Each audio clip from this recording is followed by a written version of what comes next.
صلاح کے بعد نہایت واجب القدر قابل صد عزت و احترام و تکریم سامعین کرام، محرم الحرام کا حرمت و عزت والا مہینہ شروع ہو چکا ہے، اور قرآن ذیشان نے یہی فرمایا کہ مہینوں کی گنتی 12 ہے۔ جب سے زمین و آسمان کو پیدا کیا اور اس میں سے 4 مہینے حرمت والے مہینے ہیں۔ ان عدۃ الشہور عند اللہ 12 شہرا فی کتاب اللہ یوم خلق السماوات والارض منها 4 حرم۔ ان 12 مہینوں میں سے 4 حرمت والے مہینے ہیں، عزت والے مہینے ہیں، احترام والے مہینے ہیں۔ اس میں سال کا جو پہلا مہینہ ہے محرم الحرام، وہ حرمت والا عزت والا مہینہ ہے۔ زمانہ جاہلیت کے اندر بھی ان حرمت والے مہینوں کا کسی نہ کسی اعتبار سے احترام کیا جاتا تھا، تلواروں کو اپنے نیاموں کے اندر رکھتے۔ رب کائنات نے فرمایا کہ ذالک الدین القیم فلا تظلموا فیہن انفسکم، فرمایا کہ یہ دین قیم ہے، ان حرمت والے مہینوں کے اندر تم نے کیا کرنا ہے۔ ویسے تو ہمیشہ ہر بندہ مومن کو، ہر مسلمان کو ایک کوشش اور سعی کرنی چاہیے کہ وہ اپنے آپ کو گناہوں سے بچائے، نفس ظلم سے بچائے، اپنی جان پر ظلم نہ کرے اللہ کی نافرمانی کر کے۔ لیکن رب کائنات نے تاکیداً خاص طور پر فرمایا ان مہینوں کا ذکر کرنے کے بعد، فرمایا کم از کم یہ تو کوشش کرے کہ فلا تظلموا فیہن، ہن کی ضمیر کا مرجع جو ہے 4 اشہر ہے۔ فرمایا کہ خاص طور پر ان 4 حرمت والے مہینوں کے اندر اپنے آپ کو گناہوں سے بچائے۔ ہمارے یہاں پرچے بڑھتے ہیں، یہ پڑھو وہ پڑھو فلاں پڑھو فلاں پڑھو، اس کا تو مجھے پتہ نہیں ہے، نہ میں نے کبھی تبلیغ کی ہے ان چیزوں کی، نہ کبھی بانٹے ہیں پرچے۔ لیکن قرآن کے اندر یہ فرمایا کہ کیا کرنا ہے۔ فرمایا فلا تظلموا فیہن انفسکم، جو رب کائنات نے ہمیں سبق دیا ہے، اصول دیا ہے، وہ اصول حضرات گرامی میں آپ تک پہنچا دیتا ہوں۔ باقی عمل کرنا تو نصیب کی بات ہے، مجھے بھی اللہ توفیق عطا فرمائے، آپ کو بھی اللہ توفیق عطا فرمائے۔ کبھی کہنے والا بھی عمل نہیں کرتا، کبھی سننے والا عمل کر لیتا ہے، یہ اللہ تبارک و تعالیٰ کا کرم ہوتا ہے۔ لیکن اس پیغام کو تو سن لے، کانوں کے اندر وہ پیغام تو پہنچائے۔ فرمایا فلا تظلموا فیہن انفسکم، فرمایا کہ تم نے اپنی جانوں پر ان مہینوں کے اندر ظلم نہیں کرنا ہے۔ ان حرمت والے مہینوں میں سے پہلا مہینہ محرم الحرام، نیا سال بھی شروع ہوا ہے۔ دعا فرمائے اللہ تعالیٰ اس سال کو ہمارے لیے مبارک فرمائے، رحمتوں، برکتوں اور عزتوں کے دروازوں کو کھولے۔ اس نئے سال کا پہلا ہم جمعہ ادا کرنے جا رہے ہیں، اللہ ہمیں نمازوں پر استقامت عطا فرمائے، حلال روزی عطا فرمائے، ہمارے بچوں کے لیے اللہ تعالیٰ رحمتوں برکتوں کے راستوں کو کھول دے۔ حضرات گرامی، محرم الحرام کا وہ مہینہ ہے کہ جس کے اندر بڑے بڑے امور ہوئے، بڑے بڑے معاملات ہوئے، اور خاص طور پر محرم الحرام کی جو 10 تاریخ ہے، اس کے اندر بڑے بڑے امور انجام دیے گئے۔ لیکن خاص طور پر جو واقعہ ہوا کربلا کا اور آل بیت اطہار کی قربانی کا، فرمایا وہ ایسا واقعہ ہے کہ جس نے ایک تاریخ رقم کر دی، حق و باطل کی اس جنگ کی تاریخ رقم کر دی۔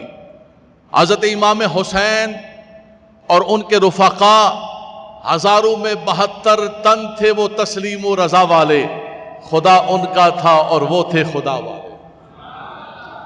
انہوں نے 72 تن نے وہ ایک تاریخ رقم کر دی کہ آج امام حسین حریت کا اور آزادی کا، جہاں بھی کوئی حریت کی تاریخ چلے گی اور جہاں بھی کوئی آزادی کی تحریک چلائی جائے گی، اس کو نور ملے گا تو کربلا والوں سے ملے گا، اس کو برکت ملے گی تو کربلا والوں سے ملے گی۔ حضرات گرامی، شہادت ایک اتنا بڑا مرتبہ ہے۔ امام حسین رضی اللہ تعالیٰ عنہ نے تو بہت اعلیٰ شہادت حاصل فرمائی۔ قرآن مجید فرقان حمید میں رب تبارک و تعالیٰ نے فرمایا ہم اپنے بندوں کو آزماتے ہیں، اللہ کی طرف سے اللہ کے نیکوں پر آزمائش ہوتی ہے۔ فرمایا کہ وَلَنَبْلُوَنَّكُمْ بِشَيْءٍ مِّنَ الْخَوْفِ وَالْجُوعِ وَنَقْصٍ مِّنَ الْأَمْوَالِ والانفس والثمرات، فرمایا ہم ضرور آزمائیں گے تمہیں مالوں کی کمی کے ذریعے، پھلوں کی کمی کے ذریعے، جانوں کی کمی کے ذریعے، ہر اعتبار سے آزمایا جائے گا۔ یہ اللہ کے نیک بندوں پر جن کا درجہ بڑا ہوتا ہے، جن کا مقام بڑا ہے، ان کا امتحان بڑا ہے، جن کا درجہ سوا ہے ان کا ابتلا بھی سوا ہے، ان پر اللہ تبارک و تعالیٰ کی طرف سے امتحان بھی بڑا آتا ہے۔ حضرت زکریا علیہ السلام کو آرے کے ساتھ کاٹ دیا گیا، حضرت عیسیٰ علیہ السلام پر اتنے ظلم کیے گئے۔ آقا دو جہاں صلی اللہ تعالیٰ علیہ وسلم نے فرمایا کہ انبیاء کرام پر ظلم کیے گئے، زیادتیاں کی گئی، جلا وطن کیا گیا، پتھر مارے گئے، اور فرمایا جتنے بھی ظلم ہوئے ان کے اندر سب سے زیادہ مجھ پر ظلم کیا گیا۔ طائف کے میدان کو دیکھ لو، مکے سے مدینے کی ہجرت کو دیکھ لو، پھر مدینہ منورہ کے اندر جو جنگوں کو مسلط کیا گیا، بدر سے لے کر، احد سے لے کر، حنین سے لے کر، خندق سے لے کر جیش عسرہ، مشکل ترین حالات، تو فرمایا سب کو ستایا گیا، لیکن سب سے زیادہ تمہارے نبی کو ستایا گیا۔ اور فرمایا کہ جو نبی کی آل ہے، نبی کے اصحاب ہیں، اللہ اکبر، حضور علیہ السلام کے صحابہ کرام کے ٹکڑے ہو گئے، صحابیات کے ٹکڑے ہو گئے، آل بیت اطہار کے ساتھ اتنا ظلم ہوا۔ فرمایا جو اللہ تبارک و تعالیٰ اپنے بندوں کو آزماتا ہے، جتنی آزمائش ہوتی ہے اتنا درجہ بلند و بالا ہوتا ہے۔ فرمایا وَلَنَبْلُوَنَّكُمْ بِشَيْءٍ مِّنَ الْخَوْفِ وَالْجُوعِ وَنَقْصٍ مِّنَ الْأَمْوَالِ وَالْأَنفُسِ وَالثَّمَرَاتِ، ہر چیز سے آزماتے ہیں ہم، لیکن جو اللہ کے پیارے بندے ہیں، وَبَشِّرِ الصَّابِرِينَ الَّذِينَ إِذَا أَصَابَتْهُمْ مُصِيبَةٌ، فرمایا جب کوئی مصیبت آتی ہے تو وہ صبر کرتے ہیں، اور کیا کہتے ہیں؟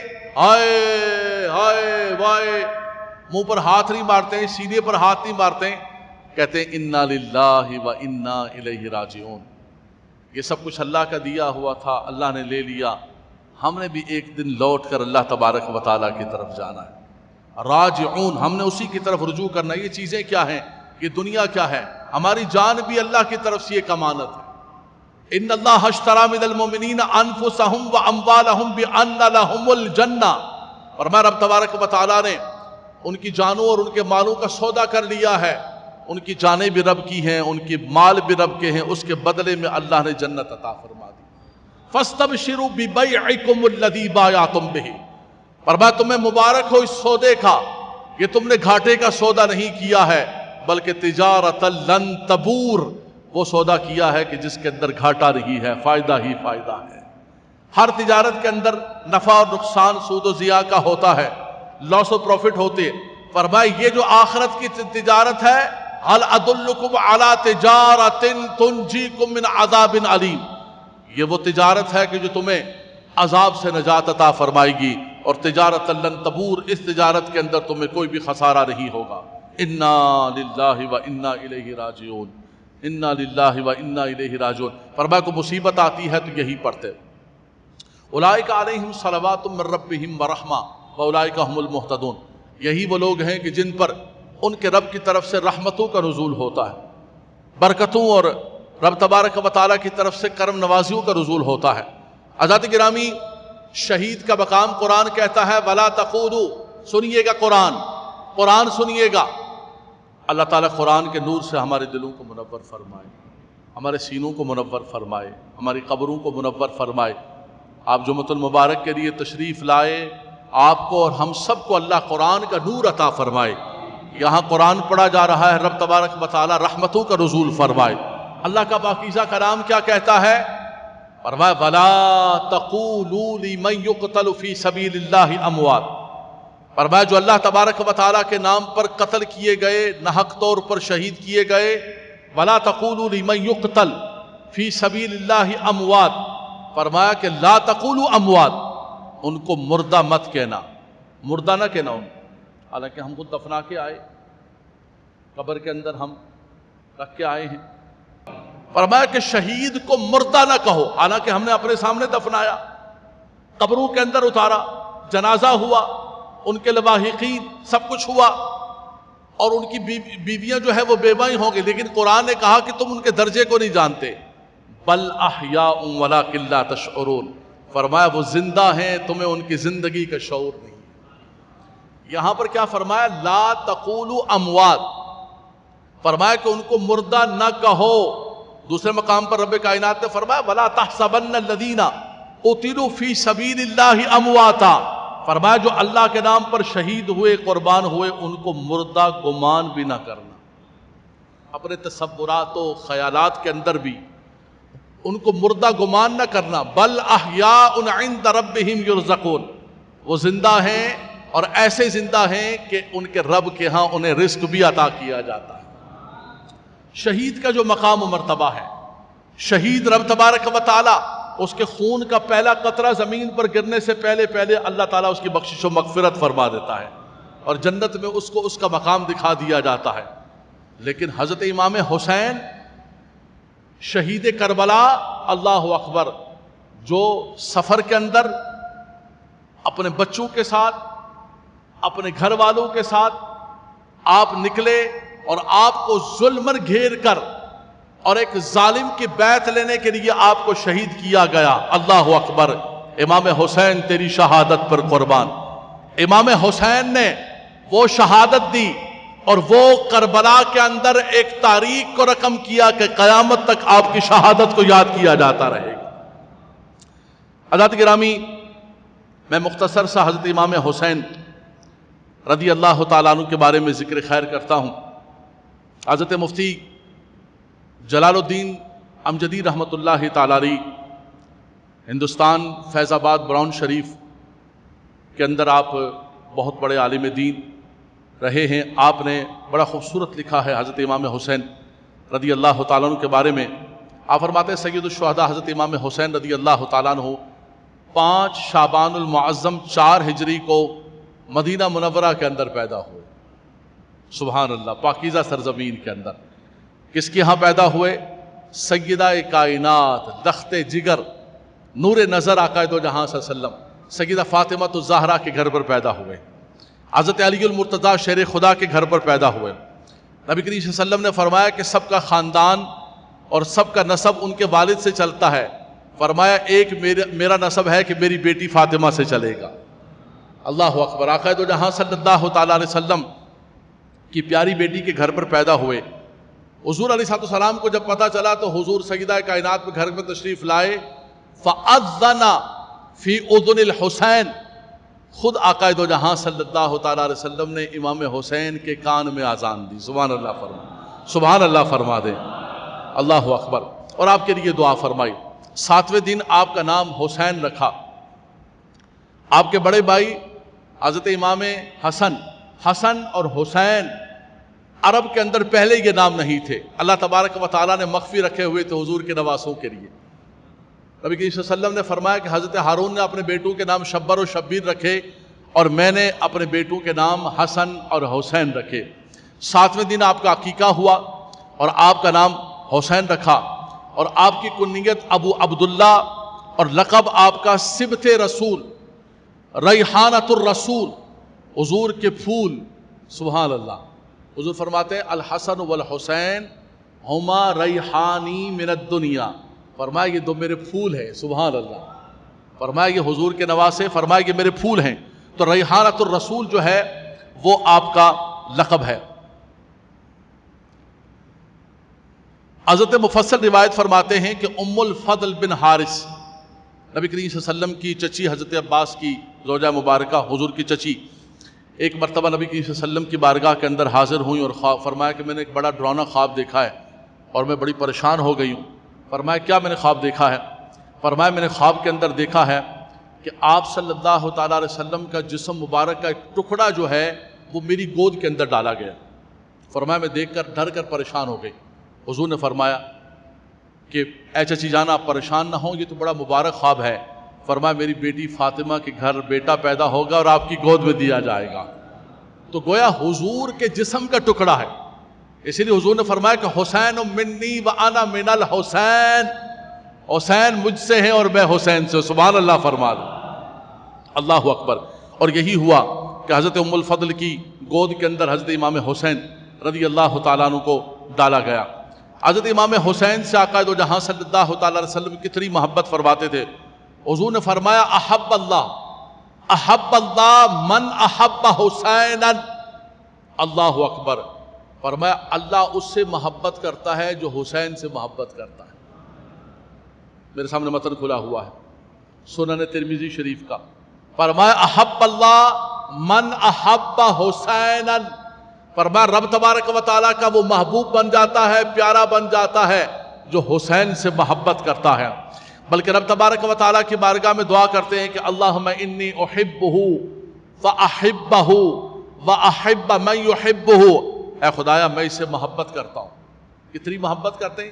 صحابہ کرام فرماتے ہیں کہ نبی کریم صلی اللہ علیہ وسلم اپنے ممبر پر بیٹھے ہوئے سامنے سے حضرت حسن حسین لنگڑاتے ہوئے چلتے ہوئے آ رہے. کیونکہ چھوٹی عمر تھی، 4 ہجری کے اندر پیدا ہوئے تو بڑی مشکل سے نبی کریم صلی اللہ علیہ وسلم کی حیات طیبہ کے اندر 6-7 سال ملے، بالکل بچپن آپ کا. تو فرمایا حضور نے آپ کے لیے خطبے کو روک دیا اور ان بچوں کو اپنے ممبر کے ساتھ بٹھایا اور ممبر پر بٹھا کر حضور علیہ السلام بوسہ لیتے. فرمایا یمتص لعاب الحسین کما یمتص الرجل التمر. فرمایا حضور علیہ السلام امام حسین کا لعاب ایسے چاٹتے تھے، چومتے تھے کہ جیسے کوئی کھجور کو چوس رہا ہوتا ہے. فرمایا کہ بیٹھے جب ممبر پر تو نبی صلی اللہ علیہ وسلم نے فرمایا کہ خدایا میں ان سے محبت کرتا ہوں، تو بھی ان سے محبت فرما، بلکہ جو ان سے محبت کرتا ہے اسے بھی محبت فرما. اور امام حسین کے لیے دوسری مقام پر الگ فرمایا اللہم انی احبہ واحبہ واحب من یحبہ. خدایا میں ان سے محبت کرتا ہوں، تو بھی محبت فرما، بلکہ اس کو بھی اپنا محبوب بنا لے جو حسین سے محبت کرتا ہے. آواز بلند سبحان اللہ فرما. یہ ناسبیوں کا نہیں ہے جو صحابہ دا نوکر صحابہ کرتے رہے اور جب ذکر آل بیت اطہار کی باری آئی تو ان کی زبانیں گنگ ہو جائیں. آل بیت اطہار کا نام لیتے ہوئے، ذکر کرتے ہوئے ان کی آوازیں اور ان کی زبانیں گنگ ہو جائیں. یہ آل سنت ہیں بحمد اللہ تعالی. یہ صحابہ کا ذکر بھی کرتے ہیں، آل بیت اطہار کا بھی ذکر کرتے ہیں. ہمارے امام نے سبق دیا آل سنت کا ہے بیڑا پار اصحاب حضور، نجم ہے اور ناؤ ہے عطرت رسول اللہ کی. فرمایا کہ ایک طرف حضور کے صحابہ وہ ستارے ہیں اور ایک طرف آل بیت اطہار وہ ناؤ ہیں جس کو چھوڑو گے تباہ و برباد ہو جاؤ گے. ستاروں کے پیچھے چلتے رہو. اصحابی کالنجوم فبأیہم اقتدیتم اہتدیتم. میرے صحابہ ستاروں کی مانند ہیں، ستاروں کو دیکھ کر راستہ پکڑا جاتا تھا. فرمایا تم ہدایت کے راستے پر رہو گے. اور فرمایا کہ آل بیت اطہار کی محبت جو ہے یہ ناؤ ہے، یہ کشتی ہے، یہ سفینہ نوح ہے. جب سارا زمانہ ڈوب گیا، ہر چیز ڈوب گئی، کوئی باقی نہیں ہے، ایک سفینہ نوح تھا. فرمایا جو اس میں سوار ہو گیا وہ کامیاب ہو گیا. حضور نے یہی مثال دی. فرمایا مثل اہل بیت کمثل سفینۃ نوح من رکبہا نجا ومن تخلف عنہا فقد ہلک. فرمایا کہ آل بیت اطہار کی محبت جو ہے وہ ایسے ہے جو سفینہ نوح کی طرح ہے. جو اس میں سوار ہو گیا وہ نجات پا گیا، جو پیچھے رہ گیا وہ ہلاک ہو گیا. باواز بلند سبحان اللہ فرما دو. کہ اس بات کا اعلان ہوگا کہ بحمد اللہ تبارک و تعالی یہ سارے ہمارے پیچھے جمعہ پڑھنے والے یہ حضور کے صحابہ سے بھی محبت کرتے ہیں، حضور کی آل سے بھی محبت کرتے ہیں. اللہ اکبر. نبی کریم صلی اللہ علیہ وسلم نے آپ کا نام رکھا اور آپ کا عقیقہ فرمایا، آپ کے کان میں اذان دی. فرمایا الحسن والحسین اسمان من اہل الجنہ. عرب کے اندر یہ پہلے نام نہیں تھے، خفیہ رکھے گئے تھے. فرمایا یہ کہاں سے آئے؟ فرمایا یہ جنت سے نام آئے. سبحان اللہ. یہ نام جنت سے آئے اس لیے کہ یہ نوجوان جنتی ہیں. الحسن والحسین سیدہ. یہ اہل سنت کا میں پڑھ رہا ہوں، یہ اہل سنت کے میں سبق پڑھ رہا ہوں. میرے سامنے مفتی جلال الدین امجدی رحمت اللہ تعالی علیہ آپ کی کتاب کھلی ہوئی ہے. آپ نے جمع فرمایا ان کو اصحال کرتے ہوئے، ان کا نام ذکر کرتے ہوئے. یہ اہل سنت کا میں سبق پڑھا رہا ہوں بچوں. اللہ اکبر. فرمایا الحسن والحسین سیدہ شباب اہل الجنہ. فرمایا حسن اور حسین جنتی نوجوانوں کے سردار ہیں. ان کی والدہ اللہ اکبر. فرمایا کہ فاطمہ جو ہے وہ جنت کی خاتون کی سردار ہیں. ان کی نانی جو ہے وہ جنتی خواتین کا حصہ ہیں. سیدنا صدیق اکبر بوڑھو کے سردار ہیں، فرمایا صحابہ اور آل بیت اطہار کی محبت کے بغیر تم کہاں جنت کے اندر جاؤ گے؟ جنت اللہ کی ہے، تقسیم کرنے والے محبوب خدا ہیں، وہ جس کو چاہیں عطا فرما دیں۔ فرمایا یہ جنتی نوجوانوں کے سردار ہیں، ان کو رب تبارک و تعالیٰ نے یہ مقام اور یہ مرتبہ عطا فرمایا۔ پتہ چلا نبی کریم صلی اللہ علیہ وسلم کے اس فرمان سے کہ من احبہما فقد احبنی ومن ابغضہما فقد ابغضنی۔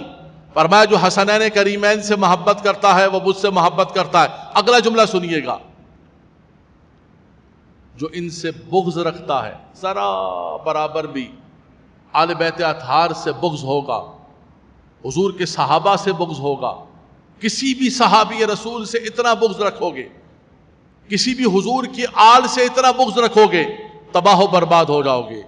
حضرات گرامی، ان لوگوں کے پاس مت بیٹھے، ان لوگوں کے پاس مت بیٹھے جو صحابہ کا نام لے کر آل بیت اطہار سے بغض برتے ہیں دلوں کے اندر۔ ان کے پاس مت بیٹھیں جو آل بیت اطہار کا ٹائٹل لگا کر، کربلا کا ٹائٹل لگا کر اور دلوں کے اندر صحابہ کرام کا بغض برتے ہیں۔ ایسے نوحے مت سنیں، ایسی مجلسیں مت سنیں، ایسے لوگوں کے پاس مت سنیں۔ سچا اور سچا عقیدہ اہل سنت کا یہ ہے کہ حضور کے اصحاب سے بھی محبت کرو، حضور کی آل سے بھی محبت کرو۔ فرمایا جو ان سے بغض رکھتا ہے، حضرات آل بیت اطہار سے بغض رکھتا ہے، فرمایا کہ وہ مجھ سے بغض رکھتا ہے، وہ مجھ سے بغض رکھتا ہے۔ حضرت سیدہ فاطمہ الزہرا رضی اللہ تعالی عنہا شہزادوں کو ایک مرتبہ حضور کی بارگاہ کے اندر لے کر آئیں۔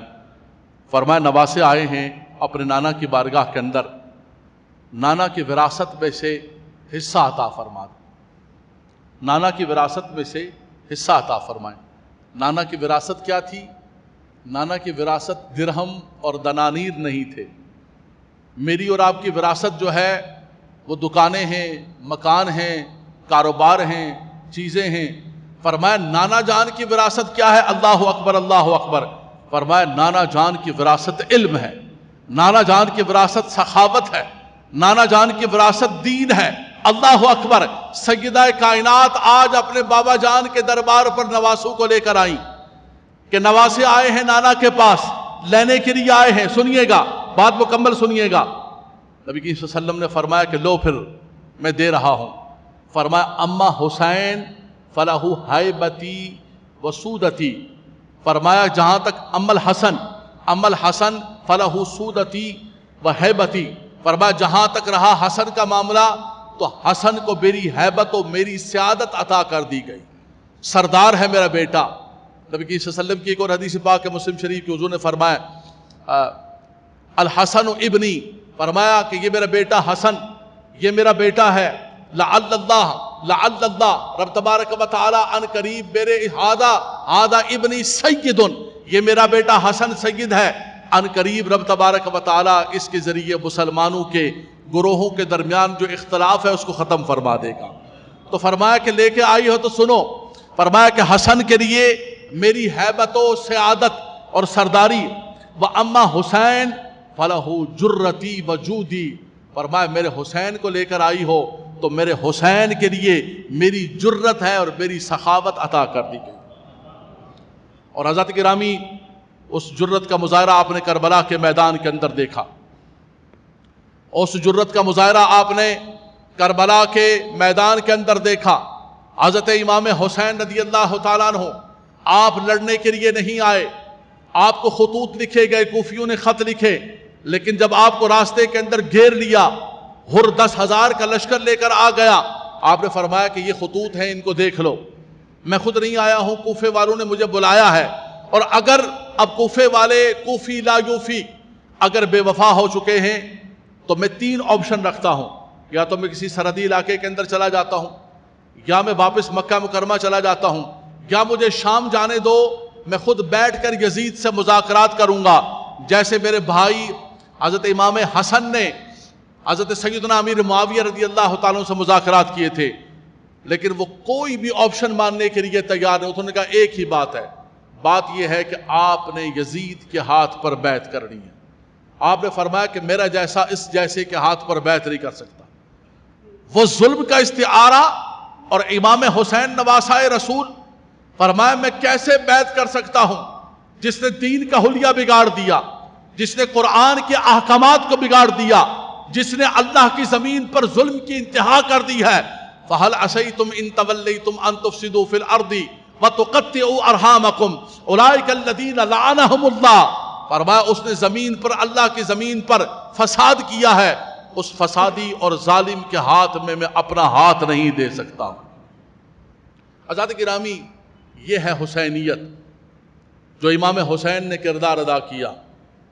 ہم اور آپ جو 10 محرم کو کربلا منا رہے ہوتے ہیں اور جو دیگوں کے گوٹے لگا رہے ہوتے ہیں، ادھر اذانیں ہو رہی ہوتے ہیں، نمازیں جا رہی ہوتی ہیں، اور ہم جو ہے وہ دیگیں پکا پکا کر کھا رہے ہوتے ہیں، کھلا رہے ہوتے ہیں۔ میں نے خود دیکھا، بی بلاک کے اندر میں رہتا تھا، ادھر فجر کی اذان ہو رہی ہے اور ڈیک کے اوپر زور زور سے وہ بجائے جا رہے ہیں اور گوٹے لگ رہے ہیں۔ یہ کیا ہو رہا ہے؟ یہ حسینیت ہے۔ حضرات گرامی، یہ حسینیت نہیں ہے، یہ تو بلکہ یزیدیوں کا کام تھا۔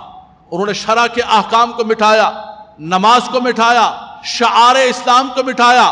حسینیت یہ ہے کہ تم نے ظلم کے خلاف کھڑے ہو جانا ہے، جہاں پر بھی ظلم ہوتا ہے۔ ہمارے ہاں ہوتا یہ ہے کہ اس یزید کو کچھ کہتے رہیں، حقیقت کے اندر امام حسین کے سبق کو آگے بڑھانا ہے تو امام حسین نے ظلم کے خلاف آواز کو بلند کیا، امام حسین نے اللہ کی نافرمانی کے خلاف آواز کو بلند کیا۔ اگر امام حسین کی روح کو خوش کرنا چاہتے ہیں، جہاں ظلم ہوتا ہے، جہاں زیادتی ہوتی ہے، اپنے اپنے حصے کے مطابق آپ ظلم کے خلاف آواز کو بلند کریں، ورنہ حضرات گرامی سن لیجئے، نبی کریم صلی اللہ علیہ وسلم نے فرمایا من مشى مع ظالم لیقویہ وقد یعلم انہ ظالم فقد خرج من الاسلام۔ اللہ اکبر، اللہ اکبر۔ امام حسین کے پاس آپشن موجود تھے، یزید کے ہاتھ پر ایک وقتی طور پر بیعت کر لیتے، تصدیق بالقلب تو موجود تھا، اپنی جان بچانے کے لیے اقرار باللسان کر لیتے، اقرار باللسان کو چھوڑ دیتے، تصدیق بالقلب کو پکڑ لیتے، لیکن آپ نے عزیمت کا راستہ اختیار کیا، رخصت کا راستہ اختیار نہ کیا۔ اگر امام حسین رخصت کا راستہ اختیار کر لیتے تو ساری امت تباہ ہو جاتی۔ آپ نے فرمایا سر داد نہ داد دست در دست یزید حقا کے بنا لا الہ ہست حسین۔ آپ نے فرمایا میرا سر تو چلا جائے گا لیکن میں اپنا مبارک ہاتھ یزید پلید کے ہاتھ میں نہیں دوں گا۔ حق یہ ہے کہ امام حسین نے، اسلام زندہ ہوتا ہے ہر کربلا کے بعد۔